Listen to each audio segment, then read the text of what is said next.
I had to start this video off with a bang, so we are starting off with the Stockholm 2017 round tray, a round mirror, some faux leather fabric, wood blocks, scissors, and E6000 adhesive. So what I'm going to start off by doing for this project is undoing the mirror and then taking a couple photos in it because that lighting was pretty good. And then I'm going to flip the mirror over, and I'm actually going to be using these little square cubes, which they're just 1x1 square cubes. I'm going to use them kind of as a spacer because I wanted my mirror to be a little bit lifted. So I'm applying E6000, and if you guys are unaware of E6000, it is a very, very strong, like industrial grade adhesive, so it's going to work great for this project. So I'm using E6000 and putting a ton of these little square spacers on the back of the mirror, just to fill in the space. And then I'm adding a little bit of glue on the opposite side of the already glued on section because I'm essentially going to be flipping this mirror over and gluing it down into the bottom of this wooden tray. And I think this was a perfect DIY to use with this wooden tray because I see so many mirrors created like this, but they're so expensive. So I really wanted to create one on my own, and I think this maybe cost a little under $45 to create, so pretty good price. And I took my faux leather fabric, which I got at Joann's, and I cut it into 3-inch strips, and I cut 2 3-inch strips because I'm actually going to be gluing them together to create 1.5-inch strips. So I'm cutting out these 3-inch strips. I use my ruler to measure and map them out, and you're just going to cut as many as you need to really wrap around the mirror and give you that excess amount of fabric.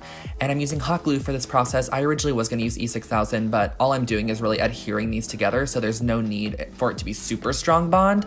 So I used hot glue just to glue my raw sides of the pleather fabric together. That way we just have leather on the outside, and then the actual part that you kind of can see the white, like the little seam there, that's going to go on the back of the mirror, and then the actual folded over leather portion is going to be on the front of the mirror. So it's going to look really pretty when it's all done. I'm gluing together 2 of the strips so that I have an extra long strip, and I let this just cure overnight. So I left a book on it overnight, and then in the morning time, I brought out that extra long strip and I actually glued it to the outside of the mirror. And you're only going to be gluing it to like maybe 60% of the mirror because there's going to be a hanging element, which you'll see in just a second here, that's going to really finish off the mirror. So I glued it to the bottom, making sure that that layered sort of area that we created prior is at the bottom of the mirror so it's not very noticeable. And then use E6000 all the way up the sides, and my E6000 actually broke doing this, which was so rude. Not allowed at all. You'll actually see it pop in like right here. Yeah, the back side of it just popped open, and I used my finger then to just spread it all around, really get that good cemented layer on there. And I used clothespins until that was fully cured. And then for the top portion, you're just going to pull the strands up, make sure you have a good amount of overlap. That way you can glue the pieces together, sort of like how we did at the bottom there.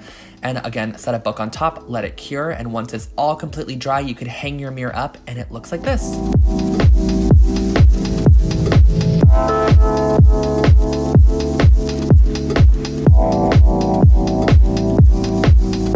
Moving on to the next project, we're creating this patterned pillow, and I'm just using a pillow insert from IKEA, some black paint, and a paintbrush. And I found this idea on Pinterest. I love the way the pillow looked, and I wanted to recreate one. And guys, this pillow literally cost me $3 to make because I'm just going to paint directly on top of the pillow insert.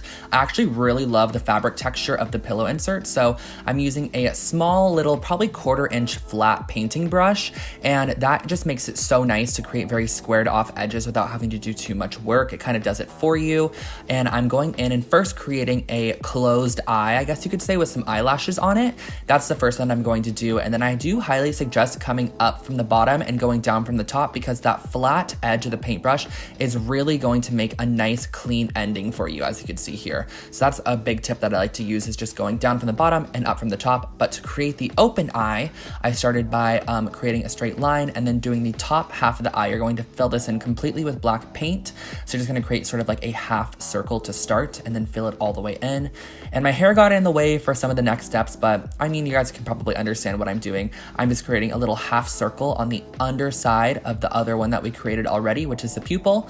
And then I did the width of a paintbrush, of this paintbrush, to create the bottom edge of the eye, and then used my paintbrush again to create 6 eyelashes. I made sure that it was 6. That's the same as the reference photo that I found. And I'm going to try to also link below the actual store that sells this, or where wherever it comes from because I did draw inspo, of course, from it. But I thought the organic look of it, hand painted, was really, really nice. And I actually left some sections not fully painted just to almost give like a watercolor effect. I thought it looked really pretty on there. And I just used basic acrylic paint too. I didn't find the need to use fabric paint because this pillow is probably just gonna be decorative for a little bit of time and then I'm gonna toss it. I mean, it was $3, what can you do? And I'm repeating this process. You're just going to create this pattern all the way around the entire pillow, going upwards and downwards. Right now it looks like a kind of a scary face, but once you're all good, it'll be nice and pretty.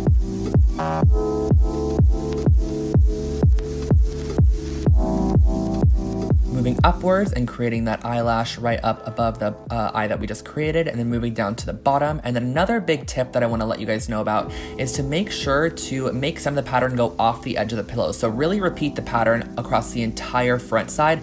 That's what's going to make it look very finished and kind of squared off, and that finishes your pillow.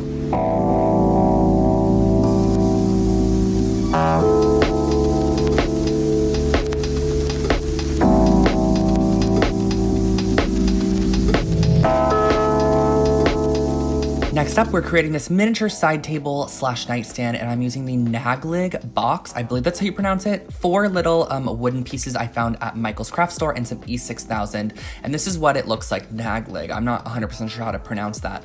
But what you're going to start off by doing is just constructing the crate as shown on the instruction manual. There's just a couple of screws and a couple of longer screws to attach the bottom to it. And it's pretty self-explanatory. I just really created this in probably 10 minutes. It's pretty simple and easy. And once you have that fully created, I then took 4 little wooden pieces. I think that they're small little trays or frames or something from Michael's. They were $1 each, and I'm going to be using these as small feet for the actual box. So overall, this nightstand literally costs like $12, and I didn't just want to make it a crate and flip it upright. I really wanted to give it some form of like leg, so that's why I used these pieces. And with E6000, you can literally let this cure overnight, and you have a super strong bond in the morning. And keep in mind that you can also stain this or paint it to match your decor, and that finishes off this simple nightstand.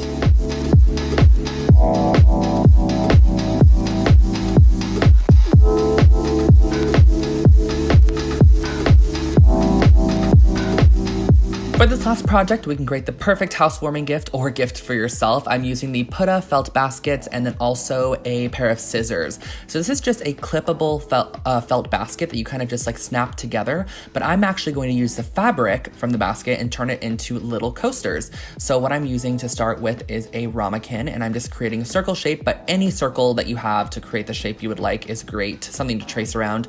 And I'm using scissors to go and cut around the entire circle shape. And I also did include some of those stitching areas because I thought the stitching was actually a nice pretty element. And a tip that I use for cutting out circles is to hold your scissors at the same level but only move the fabric that you're cutting. So see how my scissors are stuck there the whole time and my fabric's only the one that's moving? That's a great way to cut circles very nice and clean. And I used a tiny bit of E6000 on the edge of my finger to cement down those little stitching lines so they couldn't pop up or pull out, and that finishes off your coaster set.